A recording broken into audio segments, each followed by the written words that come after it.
할렐루야. 참으로 좋은 날, 좋은 교회에서 좋은 목사님을 모시고 좋은 성도들과 더불어 이렇게 예배를 드리셔서 하나님께 감사드립니다. 하나님의 사랑과 평강이 여러분에게 넘치기를 축원합니다. 제가 선교사로 나간 지가 32년째가 되는데요. 제가 원주민 교회를 갈 때마다, 그리고 고향 생각을 날 때마다 제가 하는 일이 있습니다. 그게 뭐냐, 하모니카를 부는데요. 먼저 여러분들에게 하모니카를 불러드리고 두 곡 불러드리고 설교를 하도록 하겠습니다. 못 불더라도 여러분 이해하시길 바랍니다.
감사합니다. 이 과테말라에는요, 잘 부르는, 원주민들이 잘 부르는 찬송이 있습니다. 어린이들 또 어른들 할 것 없이 잘 부르는 찬송이 있는데, 요 땡고 운 아미고란 찬송입니다. 요 땡고 운 아미고란 말은, 나는 한 친구를 가졌습니다. 그 친구는 바로 예수님입니다. 이제 그런 찬송이에요. 제가 불러드리겠습니다.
뭐 들을만 합니까?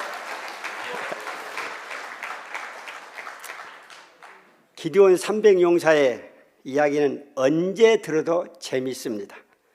아마 성경에 나오는 다윗과 골리앗이 물리치는 이야기와 더불어 가장 재미있는 이야기가 아닌가 생각합니다. 여러분 생각해 보십시오. 300명을 가지고 미디안 적군 13만 5천 명을 죽였습니다. 상식적으로 가능한 이야기입니까? 그런데 이것은 엄연한 역사적 사실입니다. 기드온은 300용사를 선택해 놓고 전쟁 준비날을 밤을 맞이하고 있었습니다. 그러니 해변의 모래알 같은 수많은 적군을 보자 겁이 덜컥 났습니다. 바로 이때 하나님의 음성이 기드온에게 들렸습니다. 일어나 내려가서 적진을 치라. 그것을 내 손에 붙였느니라. 만일 내가 달려가기를 두려워하거든 내 부하 부라를 데리고 그 진으로 내려가서 그들의 하는 말을 들으라. 기드온은 그 밤에 적을 정탐하기 위해 부관 부라를 데리고 적진에 숨어 들었습니다. 그럼 마침 두 병사가 이야기하는 것을 들었습니다. 한 병사가 말했습니다. 어젯밤에 희한한 꿈을 꾸었다. 꿈에 보리떡 한 덩어리가 적진으로부터 굴러 들어왔는데 우리 진을 완전히 뭉개더라. 이 말을 들은 다른 병사가 화답했습니다. 이것은 이스라엘 사람 요아스의 아들 기드온의 칼날이 분명하다. 하나님이 미디안과 그의 모든 군대를 그의 손에 붙였음이 틀림없다. 우리는 이제 죽었다. 기드온은 적군의 병사들의 꿈 이야기를 듣고 또 그들이 두려움에 떠는 것을 보고 쾌재를 불렀습니다. 아하, 하나님께서 우리로 하여금 이기게 하시는구나. 그는 돌아와 이스라엘 백성들에게 말했습니다. 일어나라! 여호와께서 미디안 군대를 우리 손에 붙였느니라. 본문 말씀은 전쟁을 둘러싼 꿈 이야기입니다. 그러나 이 꿈은 단순한 꿈이 아닙니다. 승리를 약속하는 징조의 꿈이요, 동시에 하나님은 어떻게 역사를 이끌어가는가 하는 역사의 방법론을 우리에게 들려주는 섭리의 꿈입니다. 하나님은 당신의 역사를 어떻게 이끌어 가십니까? 뭉쳐 굴러가는 보리떡을 통하여 그 비결을 배우도록 하십시다. 첫째, 우리가 생각할 것은 보리떡입니다. 여러분, 떡에는 찰떡도 있고 쑥떡도 있고 보리떡도 있습니다. 왜 하필 보리떡입니까? 떡 중에서 가장 하잘것없는 떡이 보리떡이에요. 지금 나이 드신 분들은 보리떡의 정체에 대해 알아요. 우리 먹을 것이 없어서 보리떡만 해도 참 감지덕지했습니다. 떡 중에 가장 하다는 떡입니다. 여러분, 보리떡의 의미는 무엇입니까? 보리떡은 미디안 수십만의 군대에 비교한 기드온 300용사를 상징합니다. 동시에 이것은 하나님 앞에 부족하고 연약한 우리의 심성을 상징합니다. 여러분 생각해 보십시오. 300용사로 개미떼 같은 수많은 적을 무찌른다. 이것이 가당찮은 일입니까? 이것은 달걀로 바위치기입니다. 그런데 하나님은 그렇게 하셨습니다.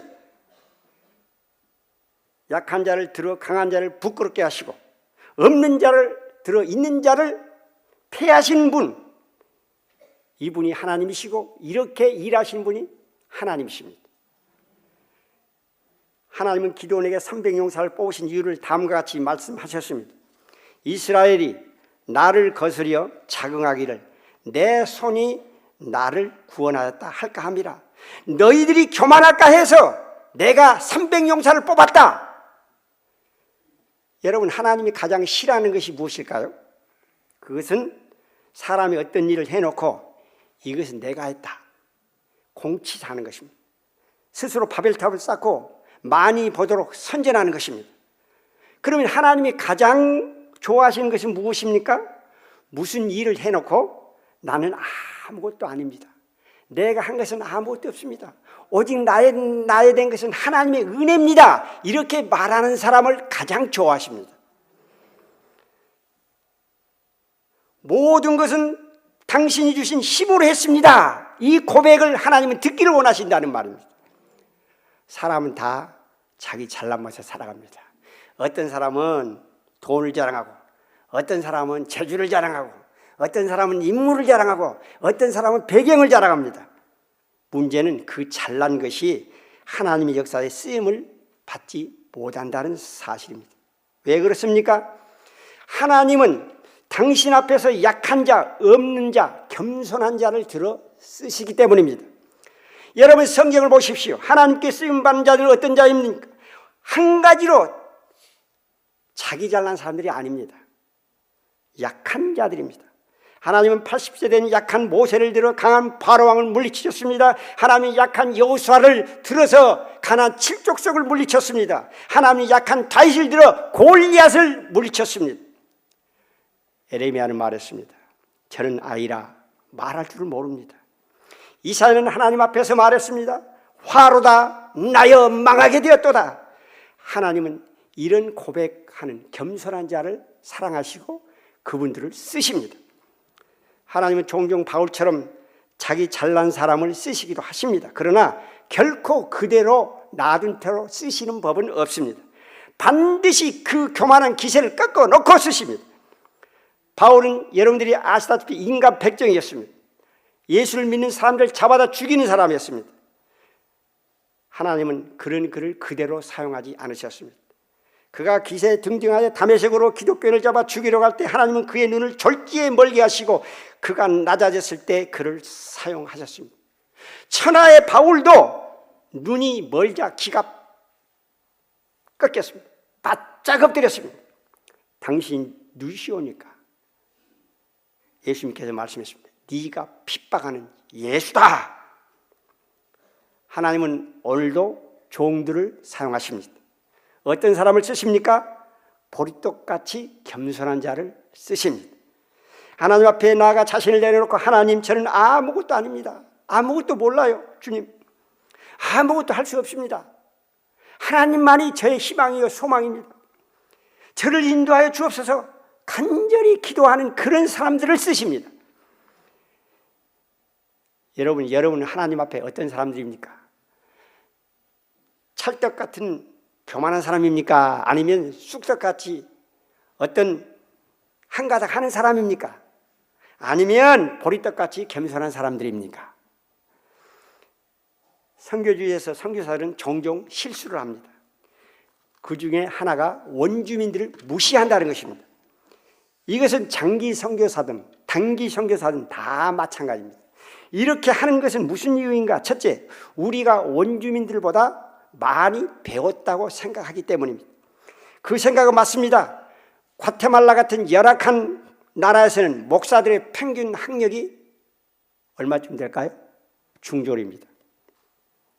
그들에 비하여 우리 한국 선교사들은 얼마나 많이 배웠습니까? 대학교 나왔죠. 또 신대원 했죠.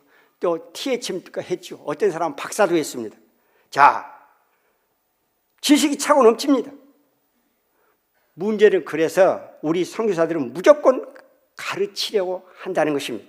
그러나 생각해 보십시다. 우리는 진짜 유식하고 그들은 무식할까요? 실제는 우리가 훨씬 더 무식할 수가 있습니다. 우리는 저들의 문화와 관습에 무식합니다. 저들의 언어에 무식합니다. 저들의 법에 무식합니다. 저들의 지리에 무식합니다. 환경 적응에 무식합니다. 그런데 우리는 배우려 하지 않고 무조건 가르치려고만 한다는 거예요. 여기서부터 선교가 잘 안 되는 것입니다. 둘째, 선교사들이 원주민들을 무시하는 것은 우리가 저들보다 많이 가졌다고 생각하기 때문입니다. 한국 선교사들은 주로 어떻게 선교를 하느냐? 물량 선교를 많이 합니다. 고국이나 또 여러 미국에서 부지런히 물질을 퍼다 원주민들에게 안기는 것입니다.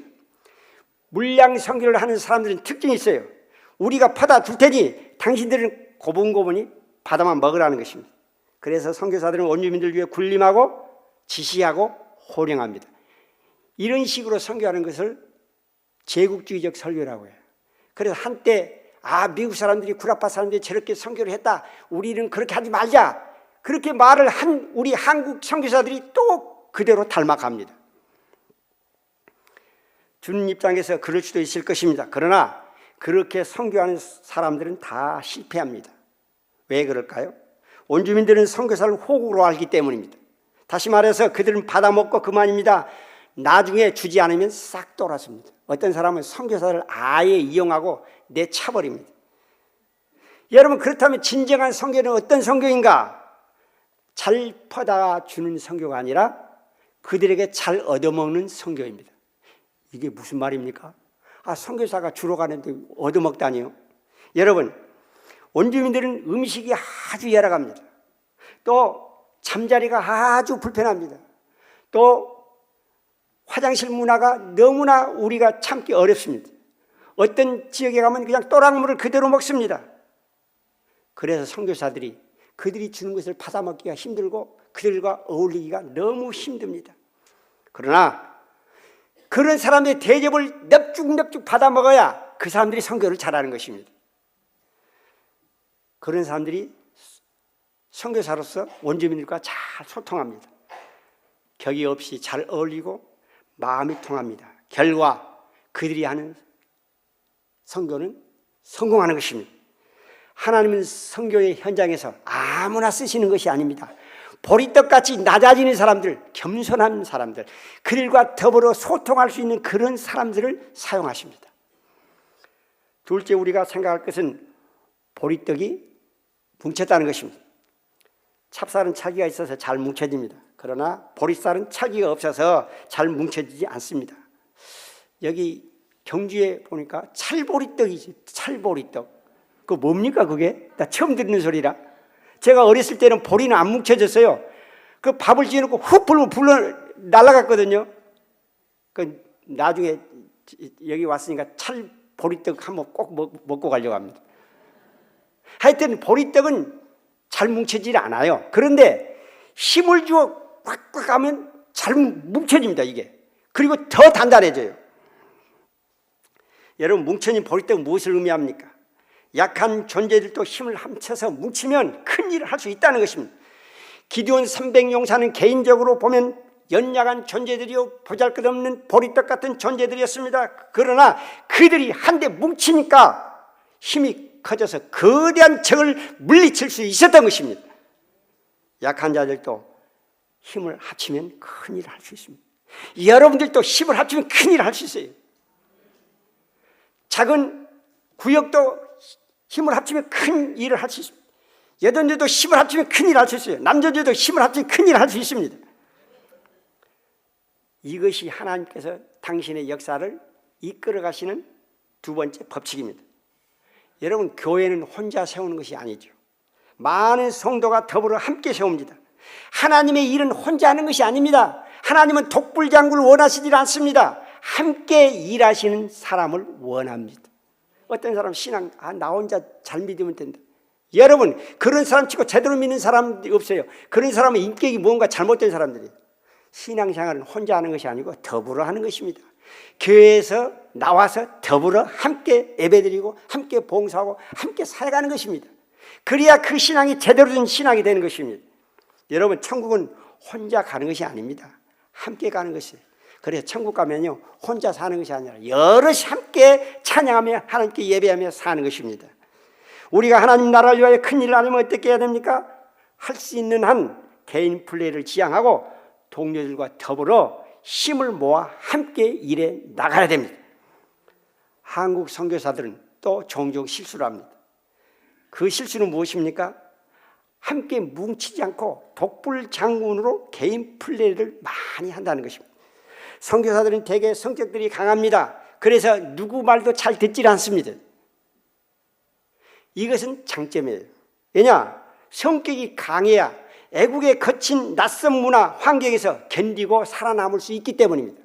그러나 한편으로는 이것은 약점입니다. 서로 잘 뭉치지 않고 자신의 선교 사역을 과시하기 위해서 경쟁을 하기 때문입니다. 한국 선교사들은 대체로 개인적으로 유능하고 선교를 잘합니다. 그런데 이상하니 합쳐지면 일을 못해요. 한 예를 들어서 어떤 선교사가 교회를 지었다. 그러면 나도 교회를 짓는다. 누가 선교센터를 지었다 하면 나도 짓는다. 누가 신학교를 세웠다면 나도 신학교 세운다. 다 이런 식입니다. 여러분, 일하면서 서로 아이디어를 내고 경비를 전략하고 서로 위로받고 서로 위로를 해주면 얼마나 좋겠습니까? 그런데 그것을 할 줄을 모르는 것이 우리 한국 선교사들의 특징이라 이 말입니다. 내가 질세라 내가 이기리라 무조건 저지르고 봅니다. 그러다 보니까 선교지에서 많이 반목합니다. 옆에서 온 주민들은 속삭입니다. 이 다 같은 코리아노인데 왜 저래? 근데 그렇게 합니다. 자, 그러면 우리 과테말라는 어떤가? 잘 뭉치고 있는가? 모래알들인가? 제가 과테말라에 도착했을 때 한국 선교사들이 저를 포함해서 5명이었습니다. 현재는 평신도 선교사까지 합쳐서 지금 한 60명 정도가 됩니다. 먼저는 우리 시니어 선교사들은 각 교파가 달랐습니다. 저는 통합 측이요, 합동 측, 대신 측, 선결교, 침례교 막 달라요.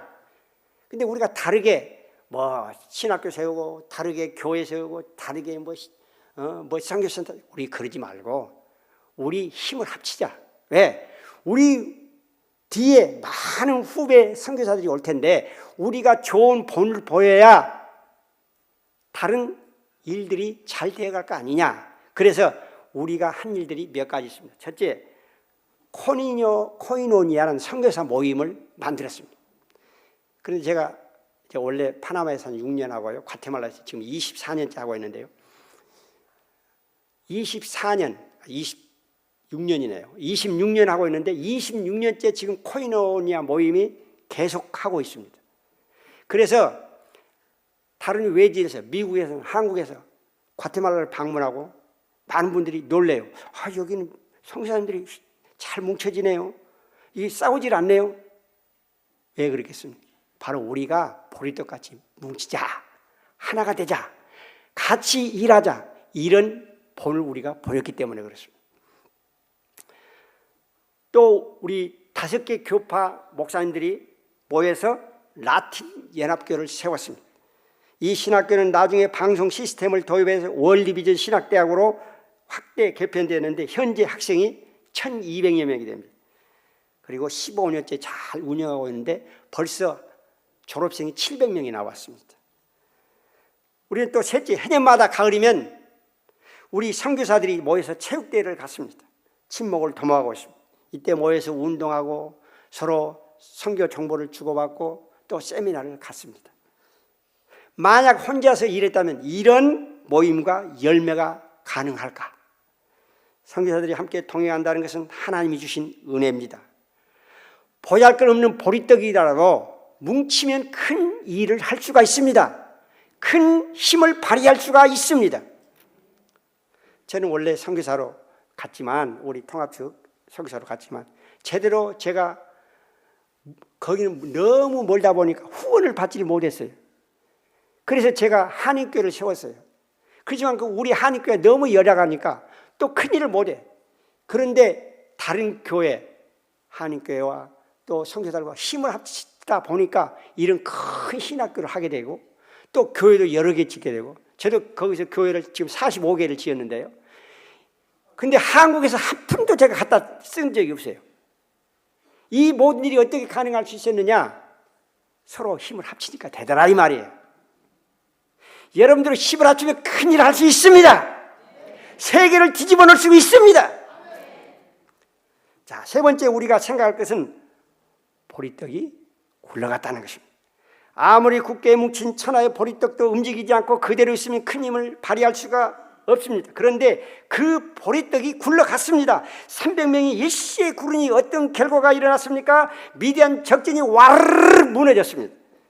여기에 사건의 묘미가 있습니다. 물체의 힘은 속도에 비례합니다. 관성의 법칙에 의하여 아무리 작은 돌멩이라도 가속도가 붙으면 철판을 뚫어버립니다. 굴러가는 보리떡은 무엇을 의미합니까? 아무리 약한 존재라도 힘을 합쳐서 열심히 움직이면 큰 역사를 이룰 수 있다는 것입니다. 움직이는 것은 행동하는 것, 곧 하나님 말씀에 순종하는 것을 말합니다. 순종은 하나님의 역사를 이루는 제 3번째 법칙입니다. 저는 선교사로 나오기 전에 한국 기독교인들이 제일 잘 믿는 줄 알았어요. 제가 나올 때만 해도요, 88년 2월 달에 제가 1988년, 그러니까 올림픽 하기 전에 나왔거든요. 그때만 해도 열심히 우리 새벽 기도가 11조 잘하고 교회들이 막 부흥이 되고 있었습니다. 그래서 우리 한국 사람들이 제일 잘 믿는 줄 알았어. 야, 내가 이 한국 교회 그 새벽 기도를 접목시키고 그들에게 그냥 11조도 가르치고 막 하면 이제 와 되겠다. 그런데요, 가서 보니까 그 나라 사람들이 더 잘 믿어요.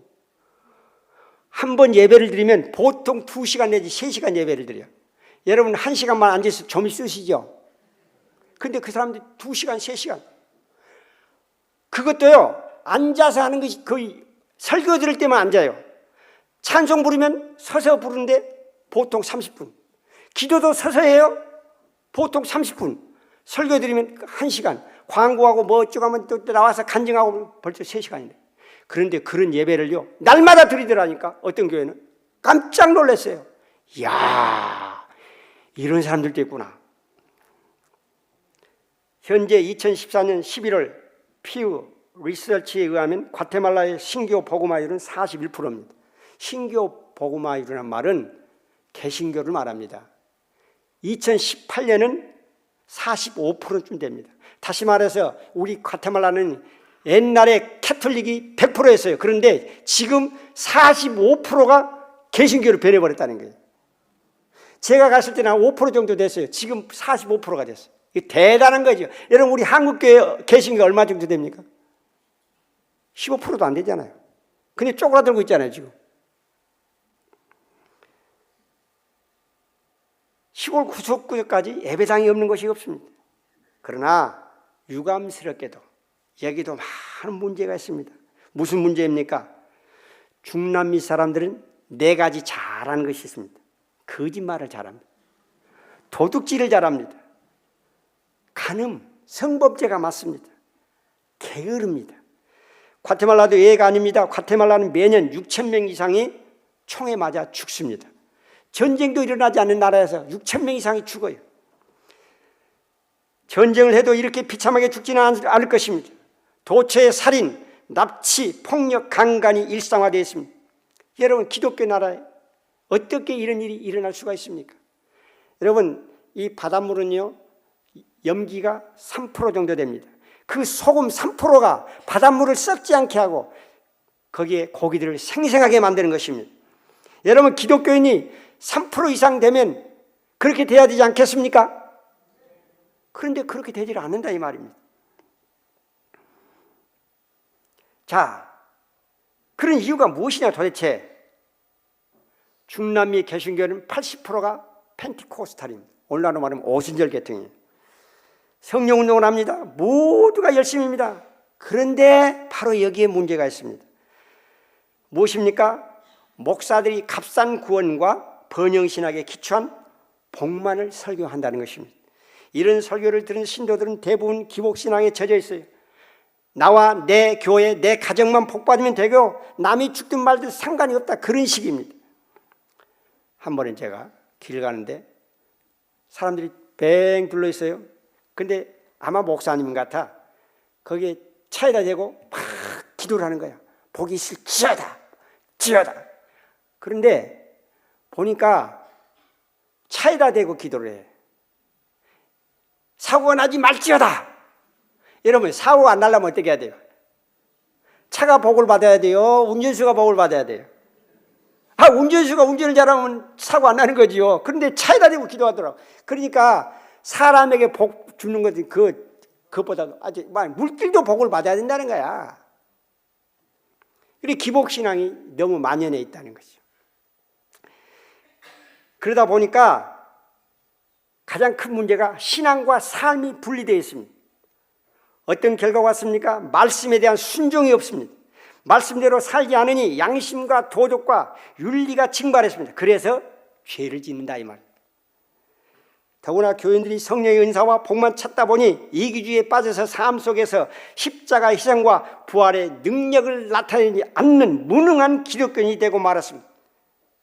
그러니까 기독교인은 많은데 기독교인이 있으나 마나 하는 결과가 되고 말았다 이 말입니다. 여러분 생각해 보십시오. 이것이 과연 중남미 교회만의 문제입니까? 어떻게 보면 이것은 지금 우리 한국교회가 앓고 있는 문제이기도 합니다. 사실 더 정확히 말하면 중남미 교회의 문제는 미국 교회와 한국 교회의 재판이라 할 수 있습니다. 왜냐? 중남미 교회가 이렇게 된 것은 한국 교회와 미국 교회의 책임이 크기 때문입니다. 왜 중남미 교회가 책임이 큽니까? 왜냐하면 중남미 목사들의 번영신앙과 기복신앙이 어디서 배워왔느냐? 미국에서 배워왔고 한국에서 배워왔어요.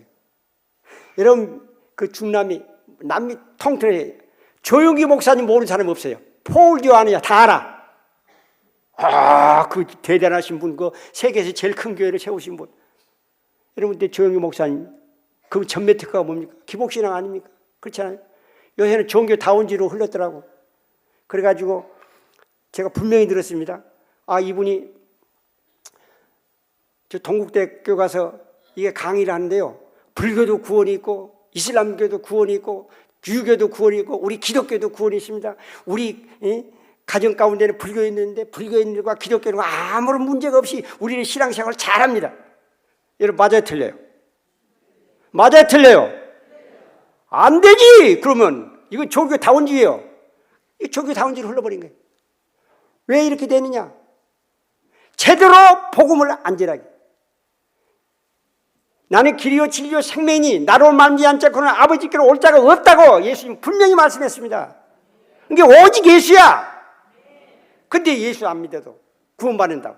여러분 김수환 추기경도 그런 말을 했죠. 착하게 살면 다 구원받는다. 여러분 착하게 살면 구원받습니까? 우리 예수 믿는 사람은 착하게 살아야 돼요. 그런다고 착하게 산다고 해서 구원을 받는 것은 아니잖아요. 예수를 믿어야 구원받는 거지. 아멘? 그런데 이 기복신앙, 이게 번영신앙이 다 파고들어가지고 이게 망쳐놨어요. 중미도 망쳐놨어요.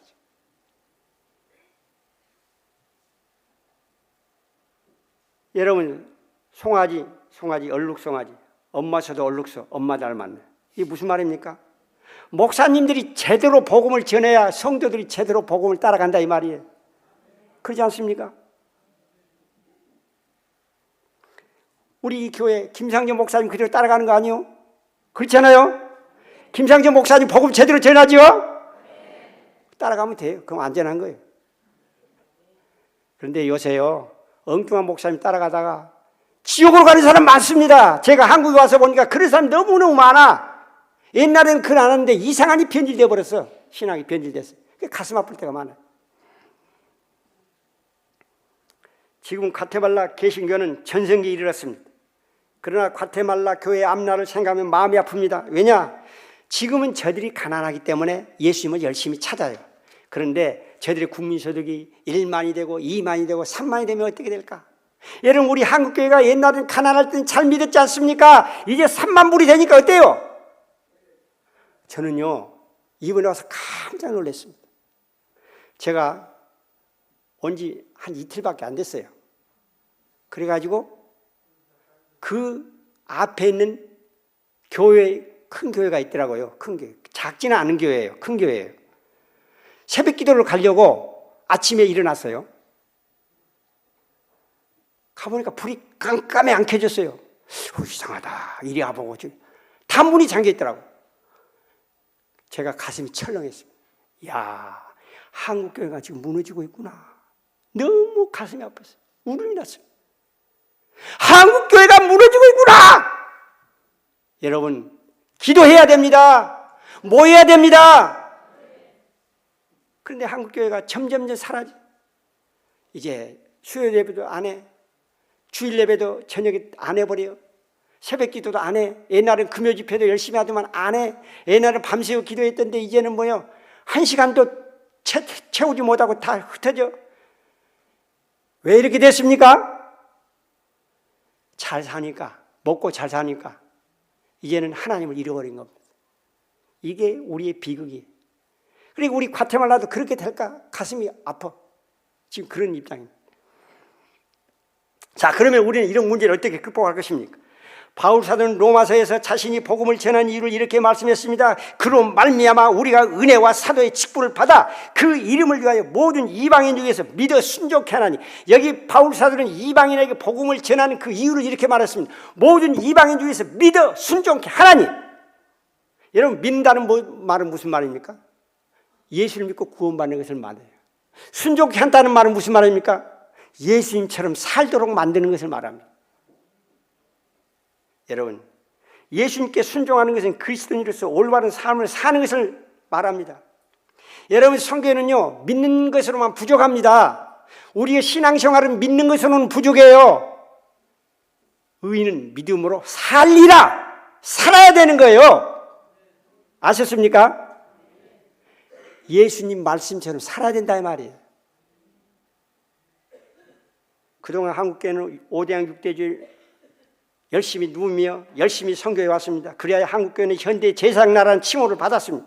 그러나 한국교회 선교의 문제점은 없는가? 있습니다. 그동안 한국 선교사들은 불신자들이 예수를 믿고 구원받는 데만 힘을 써왔습니다.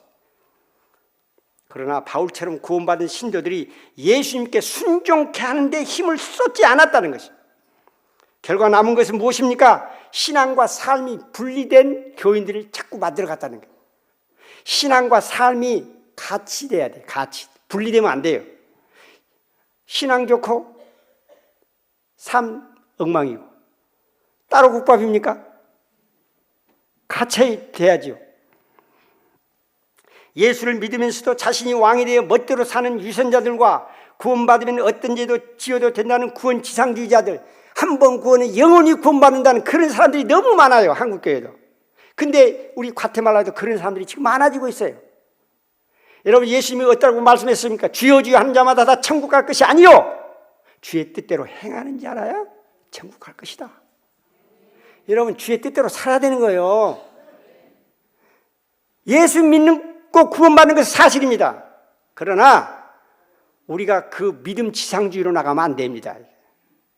여러분, 우리가 로마서 1장 17절에 보면 오직 의인은 믿음으로 살리라 그 말이 있어요. 그런데요, 원문에 보면, 그리고 킹 제임스 버전에 보면 오직이라는 말이 없어요.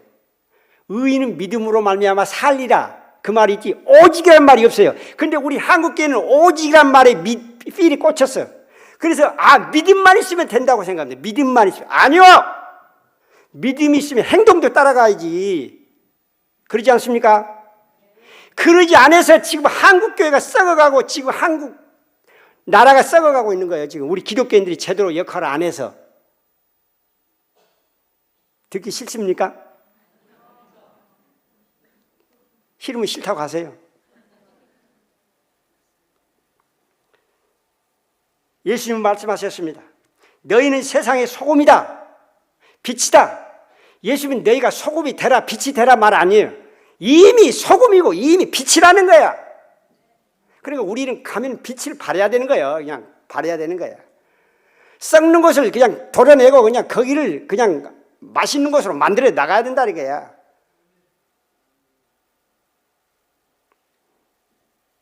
온전한 그리스도인은 소금과 빛의 역할을 감당하는 사람입니다. 이 역할을 온전히 감당할 때 세상 사람들이 우리의 행위를 보고 감동을 받고 저들도 예수 앞에 나와 예수를 믿고 왕이신 예수님께 복종하게 될 것입니다.